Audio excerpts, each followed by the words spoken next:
자, 갈라디아서의 마지막입니다. 우리 이 수평 차트를 보면 우리가 갈라디아서 전체에 관한 이야기를 볼 수가 있어요. 첫째는 무엇입니까? 자유와 믿음의 사도적 입증이다. 자, 다른 복음이 들어왔습니다.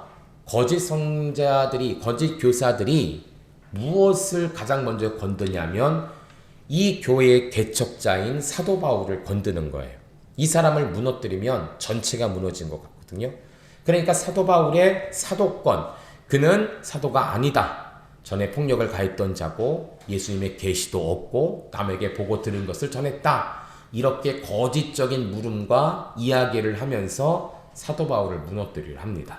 그래서 사도 바울은 나는 그게 아니다. 나는 사람을 기쁘게 하는 자가 아니라 하나님을 기쁘게 하는 자고 하나님께 직접, 예수님께 직접 계시를 받은 자이고 누구에게 들은 것이 아니라 직접 예수님께 받은 말씀을 증거한다 라고 말하면서 이렇게 사도적 입증을 하고 있습니다. 두 번째는 자유와 믿음의 교리적 입증이에요. 자, 내가 이제 사도가 맞지? 그렇다면 다른 복음이 아니라 참 복음이 무엇인가? 내가 너에게 전했던 이 참 복음은 과연 무엇인가? 이것에 대해서 입증하는 내용이 지난주까지 나왔습니다. 율법과 믿음, 종과 자유자 막 얘기가 나오죠. 자, 여기까지 나왔어요. 자, 여기까지가 좀 어렵긴 합니다. 왜냐하면 참 복음에 대한 교리적 이야기가 나오기 때문에 여러분들도 다른 서신서, 옥중서신 이런 거 들을 때랑 좀 다르게 뭐 이렇게 목회서신 이런 들을 때랑 다르게 좀 어렵다라고 생각이 드실 거예요. 왜냐하면 한 번 정도는 이렇게 짚어가야 됩니다. 믿음이 무언가, 구원이 뭔가, 무엇이 의로 여기는 것인가, 이신칭의, 믿음으로 구원받는다는 것은 무엇인가를 한 번 정도는 다뤄봐야 되거든요. 그래서 지난주까지 그렇게 다뤄봤고 오늘은 이제 실천 부분입니다. 자, 이렇게 우리가 참 복음에 대해서 알았다면 그리고 자유자의 자녀라는 것을 알았다면 이제는 너희가 이 말씀을 가지고 어떻게 살아야 될 것인가. Do it, 해라, 행하라는 것이죠. 두 가지 행함이 나옵니다. 5장 2절부터 15절은 사랑으로 행하라. 5장 16절부터 18절까지는 성령으로 행하라. 그래서 갈라디아 교회 성도들에게 교리에 대해서 가르치고 이제는 5장에 와서는 실천적인 부분 두 가지 사랑으로 행하라, 성령으로 행하라 두 가지에 대해서 이야기하고 있다는 것이죠. 자, 한번 살펴볼까요? 자, 2절부터 15절까지 성경 말씀을 쭉 읽다 보면 제가 한번 찾아봤어요. 반복되는 단어가 무엇인가 했더니 할례라는 단어가 3번이 나오고요. 자유라는 단어가 3번이 나옵니다. 그리고 사랑이라는 단어가 3번이 나와요. 그래서 이 말씀을 쭉 보다 보면 왜 반복을 했을까? 중요하기 때문에 그래요. 사도 바울이 이제 길게 2절부터 15절까지 길게 표현을 했지만 간략하게 표로 이렇게 만들어 보면 이렇습니다. 자, 할례와 사랑 두 가지를 한번 보도록 하겠습니다. 2절부터 4절까지는 할례를 받는 자들에 관한 이야기가 나옵니다. 그리고 5절부터 6절까지는 사랑으로 역사하는 믿음을 가진 자에 대한 이야기가 나와요. 자, 할례를 받았다라는 것은 내 안에 들어왔다, 내가 소유한다라는 의미죠. 5절, 6절도 사랑으로 역사하는 믿음을 가졌다, 내가 소유한다라는 이야기입니다. 두 가지를 지금 대조하고 있어요. 또 7절과 12절을 보면 할례를 전하는 자에 대한 이야기가 나옵니다. 뭔가를 다른 이에게 이야기하고 권면하고 강요하게 하는 것이죠. 13절부터 15절까지는 사랑으로 종노릇하는 자. 이게 뭐예요? 남들에게 행하는 것이에요. 그러니까 사도 바울은 6절까지를 쫙 나눠서 앞에는 할례를 받은 자, 믿음을 가진 자 둘을 비교하고 있고요. 7절부터는 할례를 강요하는 자, 할례를 행하게 하는 자와 그리고 사랑으로 종노릇하는 자, 남들에게 어떠한 영향력을 끼치고 있는가에 대해서 이것도 비교를 하고 있다는 것이죠. 자, 자세히 한번 좀 보도록 할게요. 첫 번째입니다. 2절부터 4절, 5절부터 6절까지인데 한번 말씀을 읽어볼까요? 5장 2절, 4절 끝까지 2절, 4절까지 다시 한번 읽어봅니다. 시작. 보라, 나 바울은 너희에게 말하노니 너희가 만일 할례를 받으면 그리스도께서 너희에게 아무 유익이 없으리라. 내가 할례를 받는 각 사람에게 다시 증언하노니 그는 율법 전체를 행할 의무를 가진 자라. 율법 안에서 이롭다함을 얻으려 하는 너희는 그리스도에게서 끊어지고 은혜에서 떨어진 자로다. 아멘. 자, 할례를 받는 자, 그들은 어떤 자라고 합니까? 그리스도께서 너희에게 아무 유익이 없다라고 말씀하십니다. 그리고 3절 보니까 율법 전체를 행할 의무를 가지게 된다. 왜? 할례를 받았잖아요. 할례는 율법의 가장 중요한 부분 아니겠습니까? 내가 할례를 받았다라는 것은 이제 나도 율법을 지켜야만 하는 거예요. 지켜야만 하는 거예요. 여러분, 유대인들도요, 순수 유대인인가 하면 외부에서 들어온 유대인이 있습니다. 이거 인정 안 하는 거 아니에요. 인정합니다. 그들 나름대로의 법과 절차에 따라서 비록 이방인이지만 유대인화된 사람이 있어요. 이런 사람들은 꼭 무엇을 해야 될까요? 율법을 지켜야만 하는 거예요. 외부인이 유대인이 되었을 때 가장 먼저 하는 것은 할례입니다. 어린 아이든 성인 남자든 간데 할례를 받아야 돼요. 그럼 할례를 받았다라는 것은 이제부터 내가 누구처럼 살아야 돼요? 유대인처럼 살아야 돼요. 유대인처럼 산다라는 것은 율법을 지켜야만 한다라는 것이죠. 그래서 이것을 말하는 거예요. 자, 교회 안에 이방인 성도와 유대인 성도가 있습니다. 이 교회를 말하는 거예요. 이방인과 유대인 성도가 있는데 유대인들은 교인이면서 동시에 혈통적으로는 율법을 지켜야 됩니다. 그런데 이방인 성도는 뭐 절기, 할례 지킬 필요 있습니까? 없습니까? 없어요. 왜요? 믿음으로 구원받으니까. 예수님 때문에 성도가 되었으니까. 그런데 그러함에도 불구하고 내가 할례를 받겠다라고 자청한다면 어떻게 되겠습니까? 이 사람은 이방인이지만 유대인처럼 할례를 지켜야 할 의무가 생긴다라는 거예요. 사도 바울이 그걸 말하고 있는 거예요. 아니, 그럴 필요 없는데 왜 억지로 그렇게 되느냐. 여러분, 613가지 율법을 다 지킨다고 했을 때 여러분 다 지킬 수 있을까요? 이거 613가지를 기억하는 것 자체도 어려울 것 같아요. 여러분 그렇지 않습니까? 우리가 솔직히 말하면 10계명도 순서가 헷갈리잖아요. 그렇죠? 뭔가 헷갈릴 때가 있고. 그런데 613가지의 이 계명을 내가 머릿속에 알고 있어야 돼. 그래야 내가 지키는 것 아니겠습니까? 쉽지 않아요. 우리는 믿음으로 정말 은혜로 구원받고 하나님의 백성이 되었는데 후퇴요 왜 할례를 받고 그래서 유대인처럼 율법을 지키는 자가 되어야 되겠느냐. 그러지 마라. 유대인들은요 어려서부터 율법 훈련을 받습니다. 그래서 체득이 된 거예요. 우리처럼 일부러 공부해서 되는 게 아니라 어려서부터. 여러분 영어 공부 지금 하려면 어려우시잖아요. 안 그렇습니까? 저도 지금 영어 공부할 때 어렵더라고요. 근데 미국에 갔더니 유치원 아이들 영어를 얼마나 잘하는지 몰라요. 정말 잘해요. 왜 그렇겠습니까? 어려서부터 자라나고 들었고 배웠기 때문에 그래요. 613가지의 계명 우리는 어렵죠. 그 사람들은 별로 어렵지 않아요. 어려서부터 했기 때문에. 지금 이방인 성도들이 할례를 받고 그래서 유대인화 된다고 유대인처럼 돼야지 유대인의 명목을 얻어야 구원을 받는다고 다른 복음이죠. 그럴 필요 없다라는 거예요. 왜 구태여 안 되는 거 하냐 이거죠. 안 된다라는 것이죠. 4절 보니까 그리스도에게서 끊어지고 은혜에서 떨어진 자로다. 이게 무슨 말이에요? 그러니까 믿음으로 구원받는데 나도 모르게 율법을 지키면서 구원받는 거야. 마음이 바뀌고 중심이 바뀌고 우선순위가 바뀌게 된다라는 것이죠.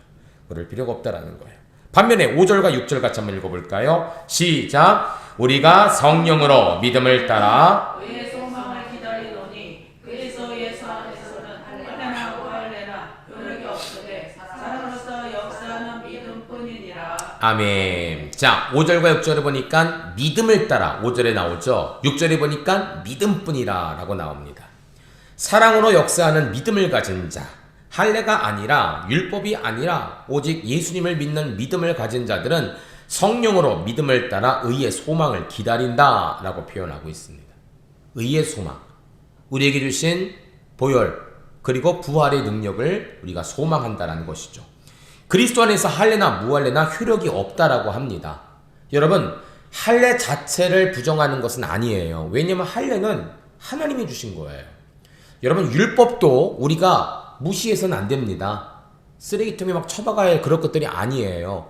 율법도 누가 주신 거예요? 하나님이 주신 거잖아요. 우리가 지난 시간에 말씀 배우지 않았습니까? 사도 바울도 만약 율법을 통해서 구원을 받았다면 이 율법도 소중한 것이다. 율법이든 믿음이든 하나님이 주신 것이다 라고 이야기합니다. 율법 소중한 거예요. 그러나 우리가 배격해야 될 것은 율법주의이죠. 율법 자체는 문제가 없어요. 우리의 죄를 깨닫게 하는 것이기 때문에. 그러나 율법주의, 율법을 지켜야 돼, 글자 그대로 지켜야 돼, 그래야 구원받아 라고 생각하는 율법주의는 문제가 되는 것이죠. 할례나 무할례나 그리스도 안에서 효력이 없다라는 것은 이게 뭐 쓸데없다라는 말이 아니라 할례를 받던 할례를 받지 않던 간에 구원에 대해서는 전혀 문제가 되지 않는다는 거예요. 구원에 대해서는. 할례를 받은 잘할지라도 예수님을 믿는 믿음이 없으면 끝나는 거예요. 이방인이라 할지라도 예수를 믿는 믿음이 있다면 내가 비록 할례를 받지 않았음에도 불구하고 나는 구원을 받는 것이죠. 구원은 육체의 할례가 아니라 마음의 할례예요. 마음의 할례. 예수님을 만나고 여러분 베드로가 어떻게 했습니까? 예수님 만난 다음에 그가 옷을 벗으면서 배에서 뛰어내려 예수님께 갚드리면서 엎드렸잖아요. 그리고 뭐라고 합니까? 주여 내가 죄인이로소이다. 메시아를 만난 다음에 하나님의 아들을 만난 거 아니겠습니까? 나의 죄된 모든 것을 고백하는 거예요. 마음의 할례를 받아야 돼요. 육체의 할례가 아니라. 그리고 하나님께 회개하고 내가 하나님을 이제 나의 구주로 영접하겠습니다. 예수님을 믿는 믿음만이 우리의 진정한 믿음, 우리의 구원의 방편이다라는 사실이죠. 할례냐 무할례냐 이게 별 소력이 없어요. 그리고 사랑으로 역사하는 믿음뿐이다 라고 표현합니다. 여러분 제가 장종 말씀드렸지만 사도 바울은 믿음, 소망, 사랑에 관해서 그의 서신서 곳곳에 이렇게 마치 퀴즈를 내듯이 또 보석을 숨겨놓듯이 이렇게 집어넣었어요. 우리가 잘 알고 있는 고린도전서 13장 그런즉 믿음, 소망, 사랑 이 세 가지는 항상 있을 것인데 그 중에 제일은 사랑이라. 믿음, 소망, 사랑은 고린도전서에만 나왔어 라고 생각하지만 아니라는 것이죠. 사도 바울의 서신서 곳곳에 이렇게 탁탁 박아놓고 있어요. 오늘도 나오죠, 그렇죠? 성령으로 믿음을 따라 의의 소망을 기다리고 사랑으로서 역사하는 믿음뿐이다. 여러분 이게 왜 이렇게 났냐면 우리가 할례가 아니라 믿음을 통하여 하나님 예수 그리스도를 믿는 믿음을 통하여 가진 자는 믿음, 소망, 사랑의 복을 다 받게 된다라는 거예요. 믿음, 사랑, 소망의 복을. 그렇죠? 자, 이 두 가지를 잘 한번 비교해 봤으면 좋겠습니다. 우리는 할례를 받는 자, 율법을 따라가는 자가 아니라 믿음을 따라가는 자예요. 예수님을 믿는 믿음.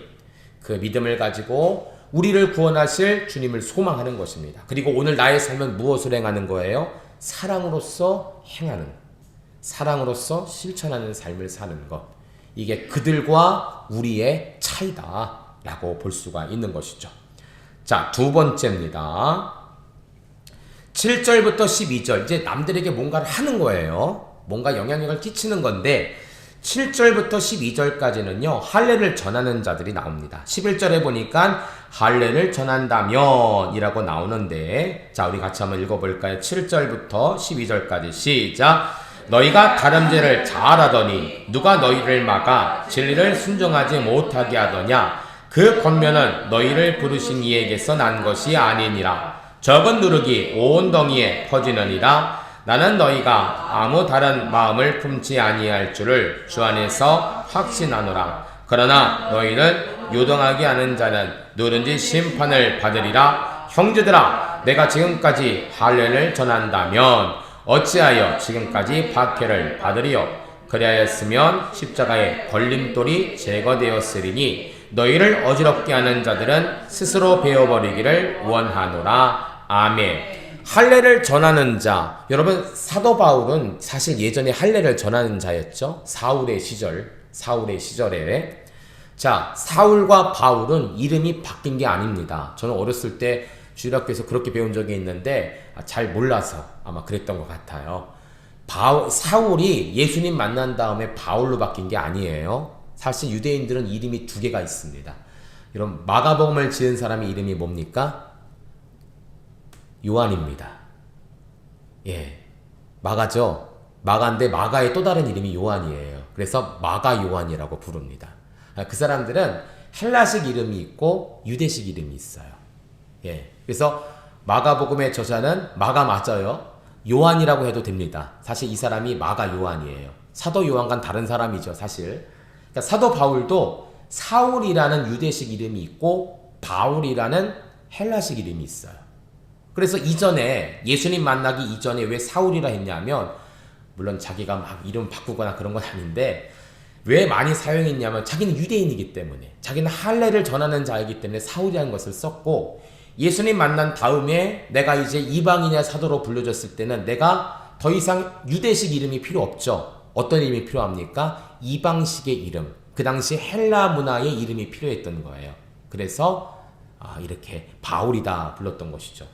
제가 국내에서 활동을 하면 저는 서지원입니다. 근데 외국에 가면 서지원이라고 표현해도 되지만 어때요? 외국식 이름을 써야 되잖아요.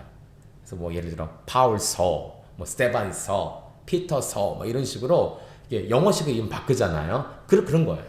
원래 이름 두 개인데 사도 바울은 헬라식 이름으로 예수님 만난 다음 이제 선교를 할 때는 야 유대인이야 이런 이 느낌을 풍기지 않도록 헬라식 이름을 썼다라고 볼 수가 있는 것이죠.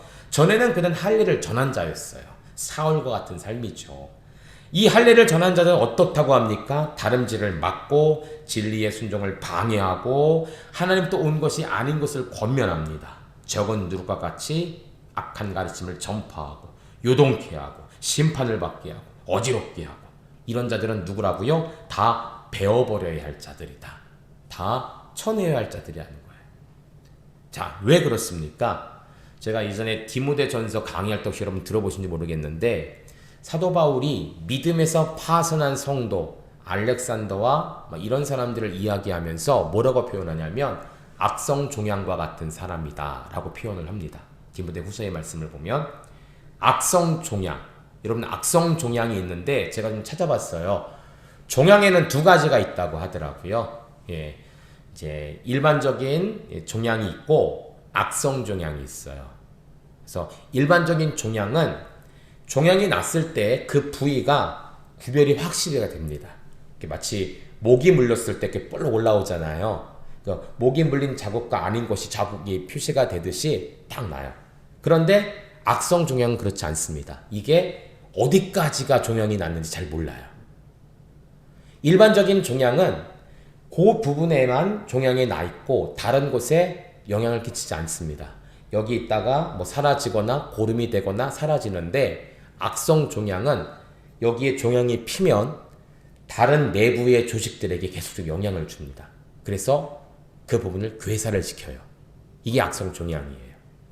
사도 바울이 표현을 잘했어요. 의학적으로 잘 알고 있었던 것 같습니다. 일반적인 종양은 별 문제가 되지 않아요. 교회 안에서 일반적인 종양과 같은 분들은요, 좀 독특한 분들 있잖아요. 좀 특이하다. 근데 그분들이 전혀 교회에 어떤 영향 끼치진 않아요. 근데 악성 종양과 같은 분들은 특이하면서 악합니다. 그리고 전파를 시킵니다. 그래서 교인 하나하나를 다 자기 편으로 만들고 세력을 키우고 그래서 결국은 교회에 파가 나눠지고 목회자를 내보내는 일들이 일어나는데 악성 종양이에요. 사도 바울은 그런 자들은 악성 종양 같다라고 하면서 오늘도 말하고 있는데 베어버려야 한다. 인간적으로 그냥 쳐내자 이런 의미가 아니라 공동체의 유익을 위해서는 그 부분을 수술할 수 있어야 된다. 그래서 교회의 치리도 하나의 중요한 방법이다라고 말하고 있는 것이죠. 자, 두 번째로 반면에 사랑으로 종노릇하는 자, 할례를 막 강요하고 전하는 자들은 이런 자들인데 반면에 사랑으로서 남들에게 종노릇하는 자들, 사랑으로서 행하는 자들은 어떠한 이야기가 있는가? 우리 13절부터 15절 다시 한번 읽어볼까요? 시작! 형제들아 너희가 자유를 위하여 부르심을 입었으나 그러나 그 자유로 육체의 기회를 삼지 말고 오직 사랑으로 종노릇하라. 온 율법은 내 이웃사랑하기를 내 자신같이 하라 하신 말씀에서 이루어졌나니 만일 서로 물고 먹으면 피차 멸망할까 조심하라. 아멘. 사랑으로 종노릇하는 자들은요 자유를 위해 부르심을 받았습니다. 자유를 위해. 그러니까 믿음으로 구원받는 자들이 행하는 것이죠. 또 사랑으로 종노릇해야 됩니다. 종노릇이 뭐예요? 내가 낮추는 것이죠. 제가 지난 주일에도 말씀을 드렸나요? 지난주에 말씀을 드렸는지 모르지만 예수님께 십자가에 달려 돌아가시기 전 마지막 만찬을 나눌 때 이제 마가의 다락방에 들어가잖아요. 마가의 다락방. 유대인들에게는 정결 예식이 있습니다. 정결례식. 여러분도 오늘 여기 교회 들어오실 때 뭐 했는지 모르겠어요. 뭐냐면 남의 집에 들어갈 때는 항상 발을 닦고 들어와야 됩니다. 발 닦고 들어오셨나요? 지금은 그럴 필요 없죠. 왜냐면 이 당시는 신발이요, 가죽 깔창 하나에다가 줄로 묶은 샌들, 쪼리와 같은 것이었어. 그러니 광야나 사막 이런 흙바닥을 걸어갔는데 얼마나 발에 먼지가 많이 묻었겠어요? 남의 집에 들어가면서 어떻습니까? 이거 발을 닦고 들어가야 되잖아요. 그러면 그 집에 방문을 했을 때 그 발을 닦아주는 사람이 누구냐면 그 집의 가장 낮은 하인들이 닦아줍니다. 가장 낮은 하인. 예수님께서 마가의 다락방에 올라가시죠. 마가의 집에, 마가의 어머니의 집에 다락방에 올라가시는데 남의 집이에요. 그러니까 예수님도 유대인들의 정결 예식에 따라서 발을 닦고 들어가셔야만 했습니다. 그런데 누가 예수님의 발을 닦아줬습니까? 아무도 안 닦아줬어요. 이유가 무엇이겠습니까?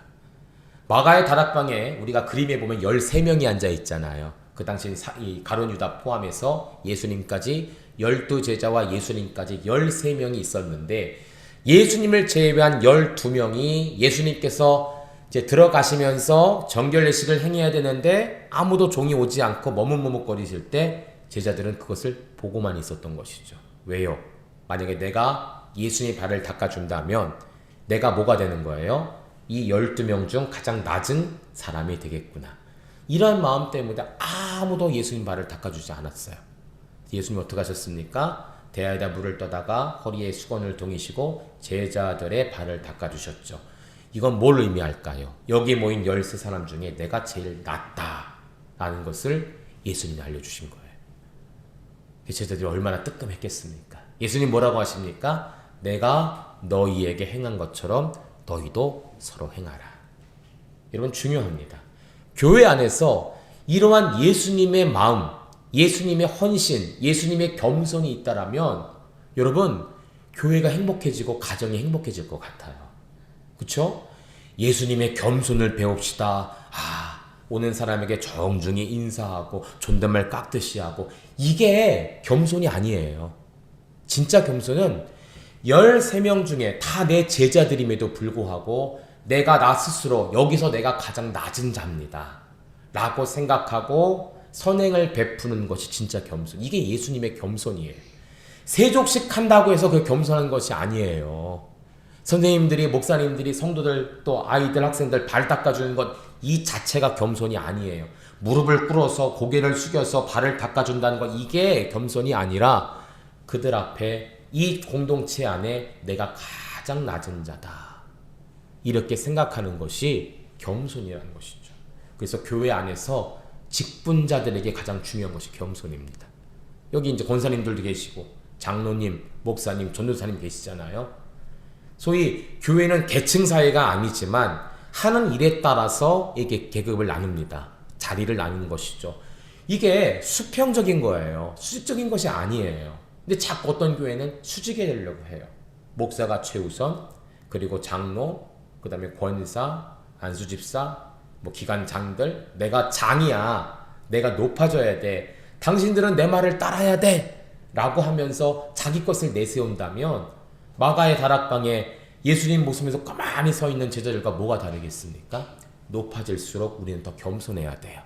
공동체 안에 내가 가장 낫다, 권사회 가운데 내가 가장 낫다, 우리 교회 가운데 내가 가장 낫다.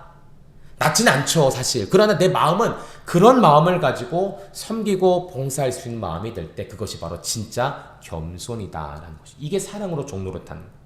온 율법은 이웃을 사랑하라 하셨다라고 표현합니다. 그렇죠? 10계명에 나왔잖아요. 그리고 예수님 3계명에 나왔잖아요.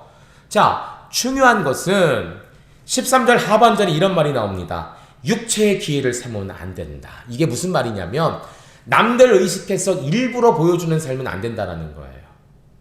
겸손한 사람 교회에서 가장 최고다라고 생각을 하는데, 그럼 내가 겸손한 사람이 돼야지 그러면서 일부러 남 볼 때마다 하는 사람들, 의식하면서 하는 사람들, 뭔가 기대감을 갖고 하는 사람들, 이거 안 된다라는 거예요.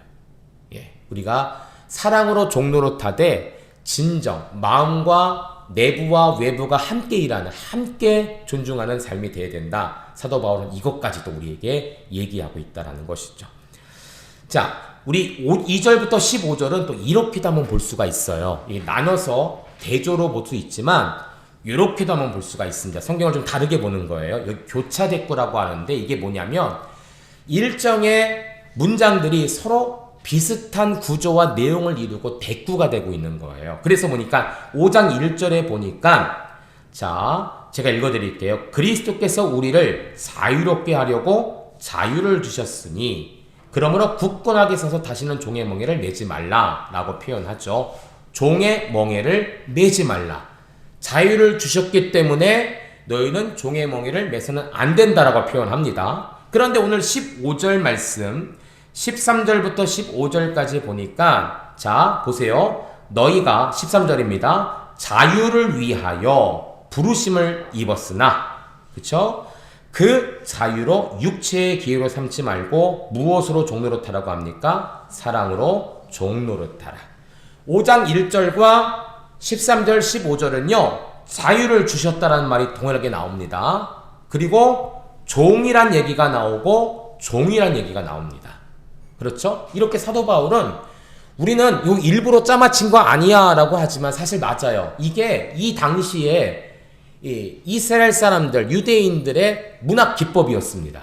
일부러 이렇게 놓은 거예요. 사도 바울은 그냥 서술적으로 쭉쭉 쓰다 보니까 어떻게 맞았네가 아니라 일부러 이 단어 이 문장을 이렇게 쓴 거예요. 자유를 주셨다 종의 멍에를 매지 마라. 그리고 자유를 위해 부르심을 받았다 너희는 무엇으로 종 노릇하라? 사랑으로 종 노릇하라. 자유 종이 대꾸가 되죠. 5장 2절부터 4절까지는 할례의 문제, 이게 거짓 가르침의 문제 아니겠습니까? 또 7절부터 12절까지도 뭐예요? 거짓 가르침의 문제가 나오는 거예요. 할례 아니다. 중요한 게 뭐냐면 가운데, 이게 바로 교체대꾸법이라고 하는데 가운데 5절과 6절 이게 가장 중요한 본문이라는 것이죠. 사도 바울은 지금 이걸 말하려고 양옆부터 이렇게 교차하면서 비슷한 내용을 주면서 대꾸하면서 반복적으로 하면서 가장 중요한 바로 이거예요. 사랑으로 역사하는 믿음이 가장 크다. 할례나 무할례나 효력이 없고 사랑으로 역사하는 믿음이 가장 크다. 오늘 거짓 가르침이 왜 나왔습니까? 거짓 가르침에 왜 빠졌습니까? 할례 때문이거든요. 할례를 받느냐 안 하느냐 여기에 초점이 되어 있어요. 여러분 성도들은 할례를 하느냐 안 하느냐 여기에 초점이 있는 것이 아닙니다. 주의를 지키느냐 안 지키느냐 아니 때로는 요즘 삶이 그러니까 못 지킬 수도 있어요. 있는 곳을 예배할 수도 있습니다. 11조 내냐 안 하냐 헌금 하냐 안 하냐 봉사 하냐 안 하냐 여러분 이것들은요 개인의 문제예요. 개인의 문제. 내가 예수님을 믿고 감사가 있다면 그 감사 때문에 주의를 지키고요. 그 감사 때문에 내가 헌금을 하고요. 그 감사 때문에 내가 봉사를 하는 거예요. 개인의 문제입니다. 개인의 복의 역량이에요. 개인의 신앙의 크기예요. 그 크기입니다. 근데 이게 중요한 게 아니라 이게 구원이 중요한 것이 아니라 진짜 구원의 중요한 것은 뭐냐면 사랑으로 역사하는 믿음이다. 하나님을 믿고 그 믿음을 가지고 이웃에게 성도에게 사랑을 베푸는 삶. 이게 중요한 거예요. 여러분 성도의 삶은 하나만 생각하면 안 됩니다. 10계명 1계명부터 4계명까지만 생각하면 안 돼요. 하나님 잘 믿으면 되겠지. 잘 믿으셔야죠. 근데 그게 아니에요. 거기서 끝이 아니라 뭐라고 하십니까? 죄인은 일과 같으니 이웃을 내 몸처럼 사랑하라. 하나님을 사랑하고 이웃을 사랑하는 것이 함께 돼야 그게 성도의 진정한 삶이라는 거예요. 교회도 마찬가지입니다. 우리끼리 잘 부흥해서 잘 먹고 잘 살자. 우리만 구원받자. 그거 가짜 교회입니다. 진짜 교회는 선교하는 교회예요. 전도하는 교회예요. 여러분 우리가 그래서 선교하고 다음 세대들 우리가 참 뭐 힘들 수 있지만 그래도 재정을 써가면서 그들을 먹이고 초청해서 이렇게 가르치고 하는 게 그거예요. 그렇지 않습니까? 우리 교회 전도하셔야 돼요. 오신 분들 또 돌봐야 돼요. 지난주 일부 때는 어떤 한 분이 오셨습니다. 근데 이분이 올해 초부터 10계명 설교할 때부터 오셨던 분이에요. 일부 오셨던 분들은 아마 보셨을 거예요. 처음에는 이제 굉장히 좀 이렇게 경계감을 갖고 예배를 드리시는데 보통 이제 목사님들도 보면 이분이 이제 계속 있겠구나. 뭐 이제 한번 방문하셨구나. 이제 감이 오잖아요. 그래서 처음에 굉장히 경계를 갖고 이렇게 예배를 드리시더라고요. 뭐 활동도 없고 박수도 없고 그냥 가만히 앉았다 가시길래 한 주만 오실라 그냥 가실래나 라고 생각을 했습니다. 처음에는 2부 때 오셨군요. 근데 그 다음 주 1부 때 오시는 거예요. 그 다음 주 또 오시는 거예요. 몇 주 그렇게 오셔요. 요즘은 새성도 왔을 때 어디 사세요? 전화번호 적어주세요. 그러면 부담 갖고 안 오시더라고요. 그런 분들이 많아요. 예, 집에까지 쫓아가는 분들이 있대요. 교회에서 얼마나 열심히 있는지. 그런 교회는 절대 안 간다고 합니다. 질려갖고. 머리를 잘 써야 될 것 같아요. 그래서 몇 주 그냥 인사만 드렸어요. 어디 사시냐 묻지도 않았어요. 그리고 무슨 4월달이 된 거 아니겠습니까? 지지난주에 그분이 처음 말씀하시더라고요. 저희 여름에 캠프도 하고 하브르트도 한다 그러니까 처음 말씀하시더라고요. 여기는 교회 학교가 몇입니까? 물어봐요. 그래서 왜 그러세요? 그랬더니 아들이 하나 있는데 4학년짜리 집에서 게임만 한대요. 이번에 다른 곳에 살다가 이사를 했는데 교회를 못 정하고 있는데 우리 교회 와서 있다 보니까 말씀이 너무 좋다. 그래서 자기는 계속 지금 다니고 있는데 내 아이도 좀 교회를 나왔으면 좋겠다. 그런 얘기를 하시더라고요. 그러고 나서 지난주에 못 오셨는데 지지난주에 못 오셨는데 이제 엊그제죠. 오셨어요. 아이와 같이. 그래서 말씀을 듣고 아이와 함께 가셨습니다. 제가 그 아이와 함께 우리 주중에 한번 만나자, 햄버거 사줄게 라고 약속을 했는데 이제 만나서 이제 이야기해야 될 것 같아요. 그분이 사실 중국 분이세요. 어머니 아버지가 제가 듣기엔 그렇습니다. 어머니 아버지가 중국 분이신데 어머니 아버지 때부터 교회를 다니셨대요. 이게 좀 귀한 것 같더라고요. 중국에서 맞죠? 네, 중국에서 교회 다니는 거 쉽지 않아요. 네. 그런데 어머니 아버지가 교회를 다니셨고 자기까지 신앙이 왔는데 그런 분이 우리 교회에 방문을 하시고 아이를 데리고 오셨어요. 뭐 등록을 하시거나 그런 건 아니지만 우리가 그런 분들 한번 또 잘 신경을 써야 될 것 같아요. 예, 우리가 직접 전도하면 얼마나 힘들어요. 근데 오셨어요. 말씀이 좋다고 오셨어요. 내 아이도 이 교회에서 한번 생활해보고 싶다고 오셨어요. 데리고 오셨어요. 네, 그런 분들 섬겨야 됩니다. 우리가 사랑으로 역사하는 믿음. 지난주에 1부 때 김달재 선생님이 오시니까 끝나면서 얘기를 하시더라고요. 그분 성함이 뭐였죠? 초롱? 제가 적어놨는데 아이 이름만 기억은 지성이에요. 아이 이름이. 제가 한번 보겠습니다. 우리 또 그때 얘기하니까 네, 이초양이라는 성도인데 김달재 선생님이 또 잘 알고 오셔서 어머 이름이 너무 이뻐요 라고 되게 좋아하시더라고요. 그 아들 이름은 지성이에요. 심지성. 우리 박지성. 그래서 야 너 축구 잘하겠다 그때 좋아하더라고요. 네, 이초양, 심지성. 아마 금요일에 전 선생님이 같이 기도할 겁니다. 여러분들 다음 주 1부 때 혹시 오시게 되거나 혹시 2부 때라도 오시게 되면은 잘 아시고 칭찬해 주시고 이렇게 해주시면 이게 사랑으로 역사하는 믿음이에요. 그분이 하나님 자녀가 되기를 우리 믿음께 훌륭한 성도가 되기를 또 기대해야 되는 것 아니겠습니까? 자, 이렇게 할례와 사랑을 구분하면서 진짜 중요한 것은 할례가 아니다. 사랑으로 역사하는 믿음이다. 이 사실을 우리가 알 필요가 있다는 것이죠. 자, 이렇게 할례와 사랑 앞에서 계속적으로 반복을 했습니다. 긴 시간 동안 우리가 봤어요. 할례와 사랑 이거를 대조도 하고 교환도 하고 교체도 하고 이렇게 하는 의도가 무엇인가? 우리 밑에 여러 가지가 있는데 한번 같이 읽어볼까요? 시작! 참된 자유자의 삶은 부르심을 입은 자유자이지만 사랑으로서 서로 종로로 대해야 한다. 사랑은 곧 율법의 완성이기 때문이다. 하나님께서 주시고자 하는 자유는 형제 사랑이라는 목적과 방향성이 있다. 할례를 행하면 예수 그리스도와 상관이 없고 다시 종의 멍에를 매는 것임을 가르치고자 함. 할례를 가르치는 사람들은 자유자인 원독자들을 종으로 살도록 만드는 거짓 교사임됨을 알게 함. 하나님과 상관없는 가르침으로 원독자들을 미혹해 하는 거짓 교사들은 심판받을 자들임을 알게 하고 그들의 가르침을 따르지 않도록 촉구하기 위함이다. 네, 그렇습니다. 거짓 교사들은 자꾸 종노릇하게 만들어요. 어렵게 만듭니다. 힘들게 만듭니다. 네. 그래서 교회 안에서도 그런 분들 있잖아요. 헌금해야 구원받아. 봉사해야 남편 구원받아. 이렇게 말씀하시는데 물론 우리가 이렇게 하나님 일하는 데를 이끌기 위해서 좀 다소 강한 표현을 쓰시긴 했지만 사실 그게 아니에요. 예, 정말 봉사와 그리고 섬김은요 자발적으로 나와야 돼요.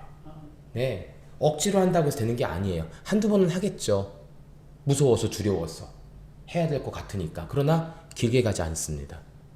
예, 여러분 그래요. 정말 봉사와 섬김과 또 예물 또 여러 가지들은요. 정말 마음이 열려야 돼요. 마음이 열려야 되는 것입니다. 여러분들이 마음이 열릴 수 있도록 애쓰는 것이 바로 주의 종들이고 권사님들, 장로님이죠. 성도들이 마음이 열려서 정말 이 봉사의 자리에 여러분 우리가 디모데서에도 그런 말씀을 배웠지만 성도를 온전케 하고 그 다음에 어떻게 한다고 하죠? 봉사일을 하게 하고 마지막 결론은 뭐예요? 그리스도의 몸을 세운다고 했잖아요. 그렇죠? 성도를 온전케 하는 것은 말씀을 가르치는 것입니다. 가르치면 말씀으로 인해 마음이 열려요. 마음이 열린 성도들을 어떻게 합니까? 직분자들이 데려와서 함께 하면서 봉사일을 하게 하는 거예요. 말씀을 배우고 봉사를 할 때 그 교회가 그러한 것이 넘쳐날 때 그 교회는 그리스도의 몸을 세우는 교회가 된다. 이게 디모데서에 나오는 말씀 아니겠습니까? 그래요, 여러분들. 우리가 이러한 사역을 위해서 최선을 다하는데 억지로나 강압이 아니에요. 그게 아니라 충분히 그분들을 이해하고 기다릴 수 있어야 돼요. 마음이 열릴 수 있도록. 목사님 저도 안 그러겠습니까? 좀 어떻게 좀 하셔야 되는데 기다리는 거예요. 억지로 되는 게 아니거든요. 저도 마찬가지. 하나님께서 야 서목사야 좀 이렇게 좀 해야 되는데 이렇게 좀 해야 되는데 제가 안 하고 있으니까 얼마나 답답하시겠습니까? 그냥 하나님도 기다리는 거예요. 지가 스스로 깨달을 수 있도록. 순간순간 말씀을 보면서 하나님 이거였군요. 이걸 원했는데 제가 하지 못했군요. 이걸 원하셨는데 제가 제 나름대로 괜히 슬퍼하고 괜히 화냈군요. 깨달을 때가 있어요. 그렇습니다, 여러분들. 사랑으로 종노릇하는 것이다. 섬기고 믿음으로 소망을 갖는 것이다. 이것을 잘 기억하는 우리 때가 되었으면 좋겠습니다. 조금만 더 하도록 할게요. 이제 갈라서 마쳐야 되니까요. 마지막으로 실천의 삶 두 번째는 뭐냐면 성령으로 행하라라는 것입니다. 자, 한번 보겠습니다.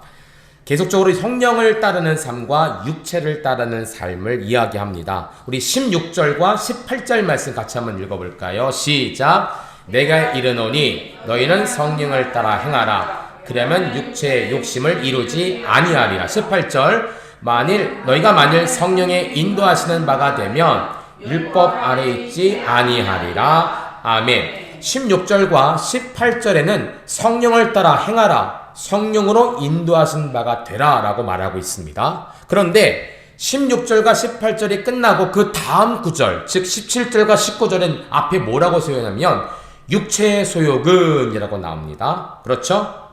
또 19절에도 뭐라고 하냐면 육체의 일은 이라고 나옵니다. 이게 재미나게 이렇게 성경은 이런 구조가 되어 있어요. 누가 찾은 게 아니라 사도 바울이 일부러 문학적인 기법을 가지고 이렇게 강조하고 있는 것이죠. 16절 성령으로 행하라. 18절 성령으로 인도하는 바가 되라 라고 하면서 그 아래 그 다음 구절은 뭐냐면 육체의 일들을 이야기하고 있는 거예요. 자, 예를 들면 이런 거예요. 엄마가 아이에게 공부하라 라고 이야기합니다. 그 다음에 뭐라고 했냐면 공부를 안 하면 나중에 직장을 잘 못 잡아. 결혼도 힘들어. 아이들이 싫어해. 너 스스로 자존감이 떨어져. 공부해야 돼. 공부하지 않으면 뭐야 얘기한 거 똑같은 거예요. 성령으로 행하라 하면서 뭐라고 해야 합니까? 성령으로 하지 않으면 그게 뭐예요? 육체의 일을 하면 이라면서 얘기가 나오는 것이죠. 17절 같이 읽습니다. 시작. 육체의 소욕은 성령을 거스르고 성령은 육체를 거스르나니 이 둘이 서로 대적함으로 너희가 원하는 것을 하지 못하게 하려 함이라. 아멘. 성령으로 행하라. 하지만 성령 행하지 않으면 네가 육체의 일을 따르면 육체의 소욕을 따르면 성령을 거스르게 되고 성령을 거스르면 육체의 일을 따르게 되고 그리고 네가 뭐라고 합니까? 네가 하는 것을 하지 못하게 된다 라고 표현하고 있는 것이죠. 18절 성령으로 인도하는 바가 되라 라고 말하면서 육체의 일은 무엇이냐? 우리 19절부터 21절 같이 읽습니다. 시작. 육체의 일은 분명하니 곧 음행과 더러운 것과 호색과 우상 숭배와 추술과 원수 맺는 것과 분열과 시기와 분냄과 당지는 것과 분열음과 이단과 투기함 술취함과 방탕함과 또와 같은 것들이라. 전에 너희가 경계한 것 같이 경계하노니 이런 일을 행하는 자들은 하나님이 나를 유업으로 받지 못할 것이요. 아멘. 그렇습니다. 성령으로 인도하는 바가 되라 라고 하면서 만약 성령의 인도함이 안 된다면 너는 육체의 일을 할 수밖에 없는데, 육체의 일은 뭐냐면 온갖 더럽고 음란과 호색과 화내는 것, 분지는 것, 이런 여러 가지들을 행한다라고 표현하는 것이죠. 사도 바울이 마치 어머니가 아이에게 훈계하듯이 갈라디아 교회 성도들에게 공부하라. 또 공부 안 하면 그렇죠? 열심히 해야 돼. 또 열심히 안 되면 막 얘기하는 내용처럼 정말 성령으로 따라 사는 것이 얼마나 중요한 것인지, 또 육체를 따라 사는 것이 얼마나 찌질하고 얼마나 더러운 것인지 이것을 구별하여 얘기하고 있다라는 것이죠. 자, 한번 넘어볼게요. 자, 5장 22절부터 26절까지의 말씀은 그리스도 예수의 사람들에 대한 이야기가 나옵니다. 자, 22절, 23절 같이 한번 읽어볼까요? 시작! 오직 성령의 열매는 사랑과 희락과 화평과 오래 참음과 자비와 양성과 충성과 온유와 절제니 이 같은 것을 금지할 법이 없느니라. 아멘. 25절, 26절 읽습니다. 시작! 우리가 성령으로 살면 또한 성령으로 행할지니 헛된 영광을 구하여 서로 노엽게 하거나 서로 투기하지 말지니라. 아멘. 22절, 23절에서는 성령의 열매가 무엇인가 나오죠. 25절, 26절에는 성령으로 행하는 것이 무엇인가에 대해서 이야기합니다. 성령의 열매, 금지할 법이 없다. 사랑, 희락, 화평, 오래 참은, 자비, 양성, 충성, 온유, 절제. 금지할 법이 없다라는 말이 뭐냐면요. 이 말들이 여기 나오는 사랑, 희락, 화평, 오래 참은, 자비, 양성, 충성, 절제가 바울이 만들어낸 것이 아니라는 거예요. 이게 언제부터 있었냐면, 여러분 유대인들에게 법은 뭡니까? 율법이죠. 그렇죠? 율법에서도 이것을 금지할 법이 없다라는 거예요. 율법도 이것은 인정하고 있다라는 거예요. 너희가 율법 좋아하지? 그래. 율법도, 율법의 어느 하나도 이것을 다 인정하지 않는 것이 없다라는 것이죠. 그게 너희는 뭐 해야 돼요? 사랑해야 되고, 희락해야 되고, 화평, 오래 참음, 자비, 양성, 충성, 온유, 절제를 다 행하는 자가 된다. 이게 뭐예요? 성령의 행함, 성령의 열매다라는 것이. 너희가 반드시 이 열매를 맺어야 된다. 이 여러 가지 열매를 맺어야 된다. 그리고 25절, 26절에는 성령으로 행해야 된다. 성령으로 행해서 서로 투기하거나 노엽게 하지 말고 사랑, 희락, 화평, 오래 참음, 자비, 양성, 충성, 온유, 절제를 너희가 삶을 통해 계속적으로 끊임없이 일을 해야 된다. 그래서 24절 가운데 중요한 게 나오죠. 24절 읽어볼까요? 시작! 그리스도 예수의 사람들은 육체와 함께 그 정욕과 탐심을 십자가에 못 박았느니라. 아멘. 중요한 게 이거예요. 성령으로 열매를 맺고 성령으로 행하는 이 사람들이 누구냐? 바로 그리스도 예수의 사람들이다. 예수님의 사람들이라는 거예요. 그렇죠? 나의 정욕, 나의 탐심을 다 십자가에 못 박았어요. 영광을 구하거나 투기하거나 사기치지 않습니다.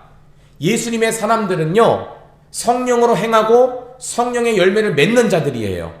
사랑, 희락, 화평, 오래 참음, 자비, 양성, 충성, 온유, 절제를 행하는 자들이에요. 이게 바로 진짜 예수다라는 것이죠. 그래서 사도 바울은 거짓 교사들과 참 예수의 사람, 참 그리스도인의 차이가 바로 이것이다라는 거예요. 봐라, 거짓을 행하는 자들은 할례를 강조하고 이 강조가 때로는 강제성을 띠고 그래서 분남이 일어나고 질투가 일어나고 다툼이 일어나고 교회가 갈라지는데 그 결과를 봐라 그거예요. 그 열매를 봐라 그거예요. 이게 참다운 그리스도인이겠냐? 아니다. 성령으로 행하는 자, 믿음을 따라 행하는 자는 사랑이 나오고 희락이 나오고 오래 참음이 나오고 절제가 나오고 이런 여러 가지가 나오는데 이런 자들이 진짜 성도 아니겠느냐?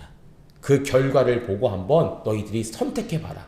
분별해봐라 라는 말을 하고 있다는 것이죠. 여러분 24절에 육체와 함께 정욕과 탐심을 십자가에 못 박았다. 앞에서 나왔던 말씀이죠. 갈라디아서 2장 20절이에요. 내가 그리스도와 십자가에 못 박혔나니 그런즉 이전에 내가 사는 것이 아니요 오직 내 안에 그리스도에 사는 것이라. 그리스도에 사는 것이라. 그리스도의 사람들이 이런 사람들이에요. 나를 십자가에 못 박는 사람, 스스로를 십자가에 예수님과 함께 못 박는 사람,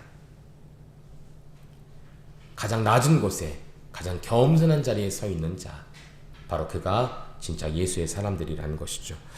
우리 믿음의 성도님들이 진짜 예수의 사람들 되시기를 간절히 소망합니다. 네, 껍데기만 예수가 아니라 진짜 예수님. 제가 엊그제 재미난 그 영상 하나를 봤어요. 네, 자료를 찾다가 만납교회 김병삼 목사님 이야기가 나오더라고요. 제목이 있는데 미용실을 갔어요 라는 짧은 쇼츠입니다. 짧은 설교의 일부를 따서 어떤 분이 재미나게 미용실에 갔습니다. 김병삼 목사님 여러분 아시죠? 네, 만납교회 김병삼 목사님. 네, 그분이 설교 시간에 제가 지난주에 미용실을 갔습니다. 그랬더니 성도들이 막 웃는 거예요. 네, 왜냐하면 그분은 이제 요 위에 머리가 없으시고 옆에만 머리가 있으세요. 성도들이 미용실에 갔습니다. 그러니까 막 웃으니까 왜요? 나도 미용실 갑니다. 나도 입합니다. 라고 하시는데 뭐라고 하시냐면 가시면 항상 자기가 만납교회 담임 목사라는 사실을 이야기한대요. 그러니까 이야기를 하는 이유가 있어요. 왜냐하면 내가 나의 신분을 밝히지 않고 대화가 되면 세상적인 이야기만 나오는 거예요. 정부 뭐 누구 욕하고 뭐 야당 여당 욕하고 뭐 경제가 어떻고 이런 얘기만 나오는데 내가 목사입니다라고 밝히면 이야기의 주제가 당연히 물론 그분이 예수님 믿던 안 믿던 간에 교회는 그런 곳이라면서요. 교회는 그런 일 합니까? 라고 하면서 자연스럽게 교회와 관련된 복음과 관련된 이야기가 나온다라는 것이죠. 제가 뭐 김병삼 만납교회 담임 목사입니다 그랬더니 그분이 깜짝 놀라면서 아우 감사하다고 그래. 뭐가 감사했더니 예배가 있는 날, 예배 시간이 있는 날 전과 후에 만납교회 성도들이 그렇게 자기 집에 와서 이발을 하고 미용을 하고 간대요. 얼마나 감사하냐고. 그래서 이제 됐다. 그러면서 이제 계속 얘기를 하는 거예요. 결론이 그거예요. 세상에 나가서 숨기지 말고 드러내십시오. 네. 드러내면 그 사람과의 대화 속에서 나의 대화도 바뀝니다. 이 복음적인 얘기를 하잖아요. 신앙적인 얘기를 하잖아요. 교회 소개를 하잖아요. 예수님 소개를 하잖아요. 그래서 내가 거기서 숨기면 몰라요. 내가 밝히면 압니다. 저도 저희 아파트 앞에서 미용을 해요.